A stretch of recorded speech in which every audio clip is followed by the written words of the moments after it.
Uttaranchal University, Dehradun, NAC A+ accredited university. నమస్తే వంశీకృష్ణ గారు. నమస్కారం మేడం. పిల్లలు 10th ఫినిష్ చేసిన తర్వాత పేరెంట్స్ అందరికీ కూడా పెద్ద టాస్క్ ఏంటంటే ఏ కాలేజ్లో జాయిన్ చేయాలి అని. ఇవాళ రేపు అడ్వర్టైజ్మెంట్స్ చాలా ఎక్కువైపోయాయి. కాలేజ్ చూస్ చేసుకునే ప్రాసెస్ కూడా చాలా కన్ఫ్యూజన్గా ఉందని చెప్పుకోవచ్చు. బట్ పిల్లలందరికీ ఫౌండేషన్ ఇంటర్మీడియట్ నుంచి స్టార్ట్ అవుతుంటుంది. అక్కడ వాతావరణాన్ని బట్టి కావచ్చు, క్యాంపస్ని బట్టి కావచ్చు, లేదంటే ఫ్యాకల్టీ బట్టిని కావచ్చు, వాళ్ళ కెరీర్ డిపెండ్ అయి ఉంటుంది. సో క్రాస్ చెక్ చేసుకునే ప్రాసెస్లో చెక్ లిస్ట్ లాంటిది మనం ఏమైనా ఇవ్వచ్చా వాళ్ళకి? ఇది ఇప్పుడు ప్రజెంట్ అయితే చాలా ఇంపార్టెంట్. ఎందుకంటే కాలేజీలో జాయిన్ చేస్తారు పేరెంట్స్, కొంతకాలం తర్వాత ఫుడ్ పడట్లేదని, కాలేజ్ క్యాంపస్ నచ్చలేదని, ఇలాంటి రీజన్స్ చెప్పి మళ్ళీ బయటకు వస్తారు. ఇప్పుడు ఏం చేయాలని అర్థం కాదు. బయట చూస్తేనేమో తీరా సగం సిలబస్ అయిపోయి ఉంటుంది, వీళ్ళేమో ఇంకా అక్కడే స్ట్రగుల్స్ అవుతున్నారు. కాబట్టి ఇప్పుడు మనం ఈ వీడియో మేడం ప్రతి పేరెంట్స్ కి, ప్రతి స్టూడెంట్ కి ఒక చెక్ లిస్ట్ లాగా యూజ్ అవ్వాలి. అంటే ఒక కాలేజ్ క్యాంపస్ లో జాయిన్ అవ్వాలనుకున్నా, కాలేజ్ లో జాయిన్ అవ్వాలనుకున్నా, ఇది ఒక చెక్ లిస్ట్ లాంటి వీడియో మనం ఇప్పుడు అందిద్దాం మేడం. సో ఫస్ట్ వచ్చేసి ప్రతి పేరెంట్, ప్రతి స్టూడెంట్ కూడా మనం చేరే కాలేజ్, ఇన్స్టిట్యూట్ ఏదైనా ఉండని అది బ్రాండ్ అయినా ఒకసారి చెక్ చేసుకోవాలి. ఎందుకంటే అది బ్రాండ్ ఇమేజ్ ఉందా ఆ కాలేజ్ కి చెక్ చేసుకోవాలి. ఎందుకంటే మనం అంటే ఫ్యూచర్ లో మనం ఏదైనా జాబ్కి వెళ్ళినప్పుడు, జాబ్ పర్పస్ లో వెళ్ళినప్పుడు మనం చేసిన కాలేజ్ ఏంటి, మన కాలేజ్ నేమ్ అనేది అక్కడ మ్యాటర్ అవుతుంది. యొక్క అంటే ఇంపార్టెన్స్ కావచ్చు, ఎన్విరాన్మెంట్ కావచ్చు, అని దాంతో పాటు అక్కడ ఉన్న సిలబస్, ఫ్యాకల్టీ అంతా కూడా మ్యాటర్ అవుతుంటుంది. కాబట్టి ప్రతి ఒక్కరు కూడా ఫస్ట్ అది బ్రాండ్ ఇమేజ్ ఉందా లేదా మనం చేరే కాలేజ్ కి ఫస్ట్ చెక్ చేసుకోవాలి. నెక్స్ట్ మీరు కాలేజ్కి వెళ్ళే కంటే ముందే ఆ కాలేజ్ లో డిసిప్లిన్ ఎలా ఉంది, అంటే ఆల్మోస్ట్ ర్యాగింగ్స్ అవన్నీ తగ్గిపోయినాయి, అయినా కూడా మీరు మళ్ళీ ఒకసారి కనుక్కోవడంలో తప్పులేదు. అంటే సీనియర్స్ ద్వారా అంటే ఆ కాలేజ్ ఎలా ఉంది, ఇంతకు ముందు ఎవరైనా చదివి ఉంటారు, మన రిలేటివ్స్ కానీ లేకుంటే తెలియని పర్సన్స్ ఎలా ఉన్నా సరే మీరు ఒకసారి వెళ్ళి కాలేజ్ కంప్లీట్ గా, అంటే మనం జాయిన్ అవ్వడానికి డిసిప్లిన్ కాకుండా మొత్తం ఓవరాల్ గా ఆ అకాడమిక్ ఇయర్ మొత్తం కూడా ఆ డిసిప్లిన్స్ ఎలా ఉంటాయి అనే విషయాలు పూర్తిగా కూడా అక్కడ తెలుసుకోవాలి మేడం. నెక్స్ట్ వచ్చేసి ప్రతి పేరెంట్ కూడా ఈ మధ్య కాలంలో అడ్వర్టైజ్ చాలా వస్తుంటాయి మేడం కాలేజ్ గురించి. సో ఎవరు కూడా ఆన్లైన్ లో కాలేజ్ సెలెక్ట్ చేసుకోవడం అనేది చేయకండి. దయచేసి మీరు మీ పిల్లలతో కలిసి ఫిజికల్ గా కాలేజ్ ని చూడండి. దగ్గరికి వెళ్ళిన తర్వాత ఆ కాలేజ్ బిల్డింగ్ ఎలా ఉంది, ఆ గార్డెన్ ఎలా ఉంది, అంటే దీని అంబియన్స్ అంటారు. ఆ కాలేజ్ కి సరౌండింగ్స్ మొత్తం కూడా ఒకసారి చెక్ చేయండి. క్లాస్ రూమ్స్ కావచ్చు, లేకుంటే బిల్డింగ్స్ కావచ్చు, లేకుంటే ఆ గార్డెన్ కావచ్చు, లేకుంటే ఇంకా మెయిన్ ఇంపార్టెంట్ గ్రౌండ్ అనేది ఉండాలి ఖచ్చితంగా. ఎందుకంటే గవర్నమెంట్ రూల్స్ ప్రకారం డిగ్రీ కాలేజ్కి అయితే మినిమం 1 ఎకరం నుంచి 2 ఎకరాల ఖాళీ ప్లేస్ ఉండాలి. అదే ఇంటర్మీడియట్ కాలేజ్ అయితే కనీసం 800 స్క్వేర్ ఫీట్స్ ఖచ్చితంగా ఆడుకోవడానికి గ్రౌండ్ ఉండాలి. ఎందుకంటే అక్కడ పిల్లలకి ఒక గెలుపోటములు పరిచయం అయ్యేది ఆ గ్రౌండ్ లో. కాబట్టి ప్రతి పేరెంట్ కూడా దగ్గర ఉండి చూసుకోవాలి ఆ విషయాన్ని. అంటే ఫస్ట్ ఫిజికల్ గా మీరు వెళ్ళి చూసినప్పుడే అది అర్థమవుతుంది. అందుకనే ప్రతి ఒక్కరు కూడా ఫిజికల్ గా వెళ్ళి చూసి దాని తర్వాతనే మీరు డిసైడ్ అవ్వాలి. సో నెక్స్ట్ వచ్చేసి ప్రిన్సిపల్ ని కలవాలి. అంటే ఫస్ట్ మీకు ఇక్కడ కాలేజ్ చూస్తారు, కాలేజ్ అంబియన్స్ అన్ని కూడా చూస్తారు. చూసిన తర్వాత గ్రౌండ్ అన్ని చూసిన తర్వాత ప్రిన్సిపల్ ని కలవండి. ప్రిన్సిపల్ ని కలిసిన తర్వాత ప్రతి ఒక్కరు కూడా పేరెంట్స్ ప్రిన్సిపల్ దగ్గర ఇంటరాక్ట్ అవ్వండి. అంటే పాస్ పర్సెంటేజ్ ఎలా ఉంది, అంటే ఎంతమంది స్టూడెంట్స్ ఉన్నారు, లాస్ట్ బ్యాచ్ లో ఎంతమంది పాస్ అయ్యారు.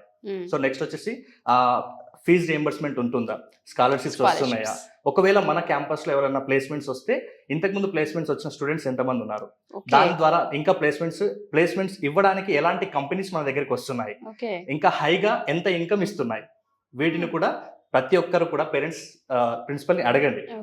దాని ద్వారా ఏమైతుందంటే మీకు క్లారిటీ వస్తుంది కాలేజ్ విషయం పట్ల. ఎందుకంటే ఇప్పుడు వీళ్ళు చాలా మంది పేరెంట్స్ లెక్చరర్ దగ్గర లేకుంటే ప్రిన్సిపల్ దగ్గర ఇంటరాక్ట్ అవ్వకుండా వాళ్ళకు కూడా క్లారిటీ లేదు, అకాడమిక్ మధ్యలో వచ్చిన తర్వాత వీళ్ళు ఇబ్బందులు ఫేస్ చేస్తారు. కాబట్టి ప్రతి ఒక్కరు కూడా ముందే ఈ చెక్ లిస్ట్ ని అబ్జర్వ్ చేసుకోండి. ఇంకా ముఖ్యంగా వచ్చేసి లెక్చరర్స్ గురించి కూడా అక్కడే అడగండి ప్రిన్సిపల్ సార్ ని. ఇక్కడ మనకు టీచ్ చేసే వాళ్ళు ఎవరైతే లెక్చరర్స్ ఉన్నారో వాళ్ళు హై క్వాలిఫైడ్ ఉన్నారా లేదా ఒకసారి అడగండి. ఏ సబ్జెక్ట్స్ ఎంతమంది ఉన్నారు, ఇలాంటి విషయాలు కూడా మీరు అక్కడ అడగండి. ఇంకా ముఖ్యంగా ప్రిన్సిపల్ సార్ని అడగాల్సిన ఇంకో క్వశ్చన్ ఏంటంటే, మన కాలేజ్లో ఈ అకాడమిక్ కోర్సెస్ ఏదైతే ఉంటుందో అది కాకుండా ఇంకేమైనా ఎక్స్ట్రా సాఫ్ట్ స్కిల్స్ నేర్పిస్తారా అని కూడా ప్రతి ఒక్కరు కూడా అడగాలి.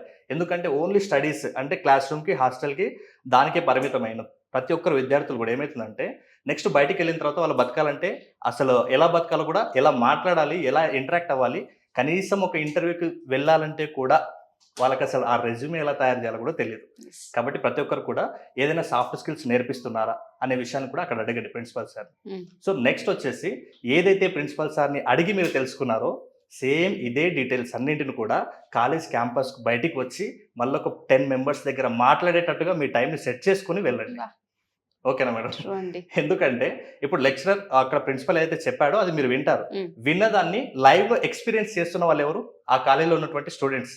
కాబట్టి ఒక 10 మంది విద్యార్థుల దగ్గర మాట్లాడండి. అక్కడ మాట్లాడి సేమ్ ఇదే పాస్ పర్సెంటేజ్ ఎలా ఉంది, లాస్ట్ మీకు చెప్పే లెక్చరర్స్ సీనియర్సే ఉన్నారా, Mm. బాగా చెప్తున్నారా, Okay. బాగా ప్రాక్టికల్స్ జరుగుతున్నాయా, Mm. లేకుంటే ఎవరైనా ఇంత క్యాంపస్ సెలక్షన్స్ వస్తుంటాయి కదా, ఇంతకు ముందు మీ క్లాస్ లో ఎవరైనా సెలెక్ట్ అయ్యారా, సో ఎంత Okay. పేమెంట్, ఎంత శాలరీ, Mm. ఇలాంటివన్నీ కూడా మీరు పిల్లల దగ్గర అడిగితే ప్రిన్సిపల్ సార్ కంటే కూడా ఇంకా ఎక్కువ క్లారిటీ వస్తుంది మీరు వచ్చే అడిగే అవకాశం వాళ్ళకి. ఉంది. ఎందుకంటే Exactly. పక్కన మీ పిల్లలు కూడా ఉంటారు, Mm. వాళ్ళకి కూడా ఒక కాన్ఫిడెన్స్ వస్తుంది, Exactly. పేరెంట్స్ కి వస్తుంది, బెదవే పిల్లలకి కూడా అలాంటి ఒక మంచి కాన్ఫిడెన్స్ వస్తుంది.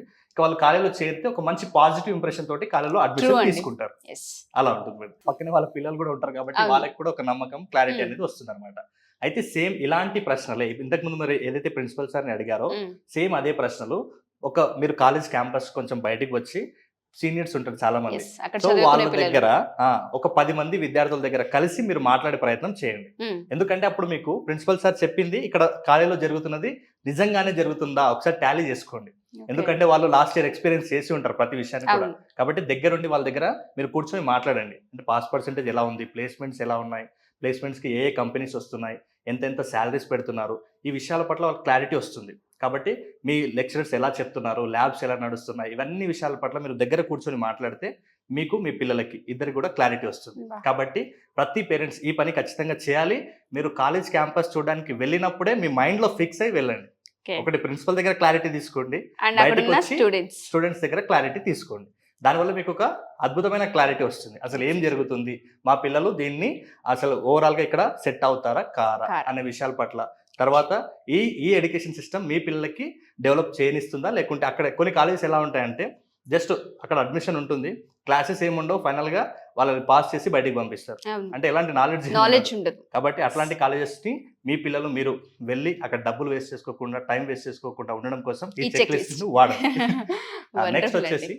ల్యాబ్స్ ఉన్నాయా, Hmm. నెక్స్ట్ అలాగే లైబ్రరీ ఉందా, ఈ రెండు కూడా చెక్ చేసుకోండి. Okay. ఎందుకంటే- Labs and library. Labs and libraries madam. ఎందుకంటే ఇక్కడ కొన్ని సిస్టమ్స్ ఉంటాయి, చాలా మంది విద్యార్థులు ఉంటారు, వాళ్ళందరికీ కూడా ఇక్కడ సరిపడా ల్యాబ్స్లలో సరిపడా ఎక్విప్మెంట్ లేనప్పుడు వాళ్ళు చాలా ఇబ్బందులు ఎదుర్కొంటారు. సో ఆ ల్యాబ్స్లో ఆ ఎక్విప్మెంట్ ఉందా, లేకుంటే ఒకవేళ కెమిస్ట్రీ అయితే కెమికల్కి సంబంధించి అయితే సరిపడినటువంటి ఆ ల్యాబ్ సిస్టమ్ ఉందా, ఒకసారి మీరు దగ్గరికి వెళ్ళి చూడండి. అక్కడ మీకు కాలేజ్ వాళ్ళు పర్మిషన్ ఇస్తారు, వెళ్ళి అసలు ల్యాబ్ ఎలా ఉంది, ఇక్కడ ల్యాబ్ సిస్టమ్ ఎలా ఉంది అనే విషయాలు కూడా మీరు దగ్గరుండి చూడండి. సో నెక్స్ట్ వచ్చేసి లైబ్రరీ అనేది పిల్లలు ప్రశాంతంగా కూర్చొని చదివేటట్టుగా ఉందా, ఎందుకంటే ఎప్పుడు టెక్స్ట్ బుక్స్ అదే అంటే వాళ్ళు బాగా స్ట్రెస్గా ఫీల్ అవుతారు. సో అలాంటప్పుడు బయటికి వచ్చి కొంచెం లైబ్రరీలో కూర్చొని కాంపిటేటివ్ ఎగ్జామ్స్కి సంబంధించింది కావచ్చు, లేకుంటే నవలలు కావచ్చు, జోక్స్ కావచ్చు, న్యూస్ పేపర్స్ కావచ్చు, Hmm. ఇవన్నీ చదవడం వల్ల వాళ్ళకు ఒక సమాజం పట్ల అవగాహన వస్తుంది. నెక్స్ట్ వచ్చేసి కాంపిటేటివ్ ఎగ్జామ్స్కి ప్రిపేర్ అవుతారు నెక్స్ట్ అవును. ఈ ఇంటర్ డిగ్రీ తర్వాత. సో వాళ్ళకు ఆ కరెంట్ అఫైర్స్ జీకే కూడా ఆ న్యూస్ పేపర్ ద్వారా చాలా నాలెడ్జ్ వాళ్ళు తీసుకుంటారు. Yes. కాబట్టి ప్రతి ఒక్కరు కూడా ల్యాబ్స్ లైబ్రరీస్ మర్చిపోకుండా దగ్గరికి వెళ్ళి చూడండి. సో ల్యాబ్స్ లైబ్రరీస్ అయిపోయిన తర్వాత మరీ ముఖ్యంగా నెక్స్ట్ ఏంటంటే చాలా మంది విద్యార్థులు తిరిగి ఇంటికి వచ్చే ప్రయత్నంలో ఎదుర్కొనే సమస్య హాస్టల్స్. Yes. అక్కడ ఇది ఎంత మెయిన్ మంచి- పాయింట్ అండి. అవును మేడం, ఎంత మంచి కాలేజ్ క్యాంపస్ ఉన్నా కూడా ఒక్కోసారి కొంతమందికి ఫుడ్ అనేది తీసుకున్నప్పుడు కొంతమందికి అరగక చాలా మంది అనారోగ్యాల పాలవుతారు. Yes. కాబట్టి ముందే మీరు చెక్ చేయండి. హాస్టల్ అక్కడ నడుస్తుంది కదా, అక్కడికి మీరు వెళ్ళి మీరు ఒకరోజు తిని చూడండి అక్కడ.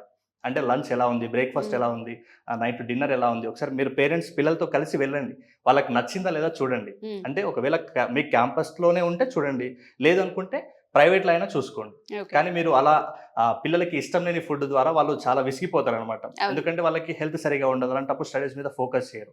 ఒకవేళ మీరు ప్రైవేట్ హాస్టల్స్ తీసుకుంటే అక్కడ నుంచి ఇక్కడికి ట్రాన్స్పోర్ట్ కూడా ఒకసారి దాన్ని కూడా లెక్కలోకి వేసుకోండి, Okay. మీకు క్లారిటీ వస్తుంది. కాబట్టి ఇది చాలా చాలా ఇంపార్టెంట్. Hmm. హాస్టల్లో కూడా మీరు వెళ్ళి చెక్ చేయండి, అంటే బెడ్స్ ఎలా ఉన్నాయి, వాళ్ళకి ఫుడ్ ఎలా ఉంది, వాళ్ళు అంటే మీ పిల్లలు మీ ద్వారా ఎలా పెరిగారో Hmm. సేమ్ అదే వాతావరణం మీరు ఇక్కడ ఇస్తున్నారా లేదా చూడండి. ఎందుకంటే వాళ్ళు ఇక్కడ అడ్జస్ట్మెంట్ చేసుకోకపోతే మళ్ళీ తిరిగి ఇంటికి వచ్చేస్తారు. Yes. అప్పుడు మీరు ఏం చేయాలో అర్థం కాదు. ఇంకా మధ్యలో వచ్చిన వాళ్ళకి కొంతమంది వెళ్ళమని ఎంత పేరెంట్స్ బతిమలన్నా వెళ్ళరు, అలాంటి వాళ్ళకి ఇయర్స్ కూడా వేస్ట్ అయ్యాయి. Yes. సో ఓవరాల్గా ఈ పాయింట్స్ అన్నింటి కూడా చెక్ చేసుకొని అప్పుడు అడ్మిషన్ డిపార్ట్మెంట్కి వెళ్ళండి. బా, మీరు చెప్పిన పాయింట్స్ అన్ని నిజంగా ప్రతి పేరెంట్ కూడా చెక్ లిస్ట్ లా పెట్టుకొని పిల్లల్ని కాలేజ్లో జాయిన్ చేసే ప్రాసెస్ ఏదైతే ఉంటుందో Right. ప్రిన్సిపల్ని కలవడం కావచ్చు, బిల్డింగ్ని చెక్ చేయడం కావచ్చు, క్లాస్ రూమ్స్ చూడడం కావచ్చు, అక్కడ గ్రౌండ్ ఉందా, లైబ్రరీ ఉందా, దాంతోపాటు ల్యాబ్స్ ఏమైనా ల్యాబ్స్ ఉన్నాయా, ఉన్నాయా? స్టూడెంట్స్ రివ్యూస్ ఏ విధంగా ఉన్నాయి, స్కాలర్షిప్స్ అండ్ దాంతోపాటు ఫీజు రీఇంబర్స్మెంట్ ఏ విధంగా ఉంటుంది, ఎస్పెషల్లీ మీరు చెప్పిన పాయింట్లో ఏ కంపెనీస్తో ఈ కొలాబరేషన్ అయింది, అవును మేడం. అండ్ దాంతోపాటు ప్లేస్మెంట్స్ ఏ విధంగా ఉన్నాయి, Placements. జాబ్స్ అంటే ఇంతకు ముందు పాస్ అవుట్ అయిన ఎవరైతే పర్సంటేజ్ ఉంటుందో ఆ పర్సంటేజ్ సంబంధించిన నాలెడ్జ్ కావచ్చు, ఇవన్నీ చాలా అవసరం అండి. అవును. ప్రతి పేరెంట్ కూడా మా ఈ వీడియో చూస్తే మీ పిల్లలు 10th ఫినిష్ చేసిన తర్వాత ఏదైనా కాలేజ్లో జాయిన్ చేయాలని మీరు కనుక అనుకుంటూ ఉంటే ప్రత్యేకించి ఈ చెక్ లిస్ట్ని, ఎస్పెషల్లీ మేము 10 పాయింట్స్ చెప్పాము, ప్రతిదీ మీరు కూడా పెన్ను పేపర్ తీసుకుని ప్రతి పాయింట్ రాసుకొని హాస్టల్ గేట్ దగ్గర నుంచి మొదలు పెడితే ప్రతిదీ క్రాస్ చెక్ చేసుకోవాల్సిన అవసరం ఉంది. ఇవాళ రేపు ప్రత్యేకించి పిల్లల భవిష్యత్ అండ్ కెరియర్ అక్కడే స్టార్ట్ అవుతూ ఉంటుంది కాబట్టి ఒకసారి క్రాస్ చెక్ చేసి మీ పిల్లల్ని కాలేజ్లో జాయిన్ చేయిస్తారని ఈ వీడియో మీకు హెల్ప్ అవుతుందని ఆశిస్తున్నాం. అండ్ దాంతోపాటు ఇంకా ఇన్డెప్త్ నాలెడ్జ్ కావాలి అనుకున్నా లేదా కెరియర్ గైడెన్స్ ఏదైనా తీసుకోవాలి అనుకున్నా వంశీకృష్ణ గారు అవైలబుల్గా ఉంటారు. కింద స్క్రోల్ అవుతున్న కాంటాక్ట్ చేస్తే వంశీకృష్ణ గారి మీకు పూర్తి వివరాలు అందిస్తారు. Thank you. సుమన్ టీవీలో మీ పర్సనల్ అండ్ బిజినెస్ ప్రమోషన్స్ కోసం కింది నెంబర్కి కాంటాక్ట్ చేయండి.